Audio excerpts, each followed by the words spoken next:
আমি ভিক্ষা করে ফিরতেছিলাম গ্রামের পথে পথে। তুমি তখন চলেছিলে তোমার স্বর্ণরথে।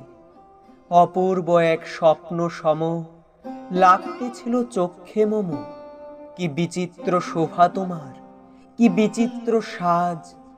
আমি মনে ভাবতেছিলাম, এ কোন মহারাজ।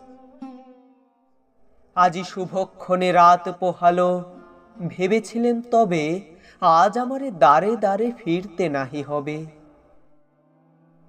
বাহির হতে নাহি হতে কাহার দেখা পেলেম পথে। চলিতে রথ ধনধান্য ছড়াবে দুই ধারে। মুঠা মুঠা কুড়িয়ে নেব, নেব ভারে ভারে। দেখি সহসা রথ থেমে গেল আমার কাছে এসে। আমার মুখপানে চেয়ে নামলে তুমি হেসে। দেখে মুখের প্রসন্নতা জুড়িয়ে গেল সকল ব্যথা।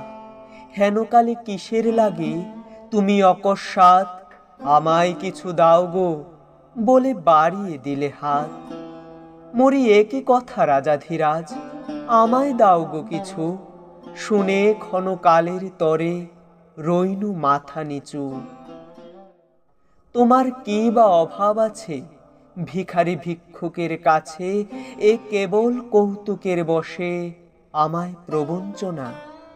ঝুলি হতে দিলেম তুলে একটি ছোট কণা।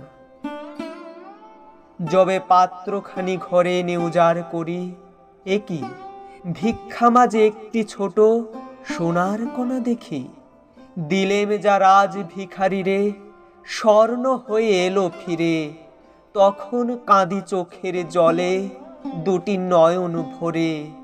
তোমায় কেন দিইনি আমার সকল শূন্য করে।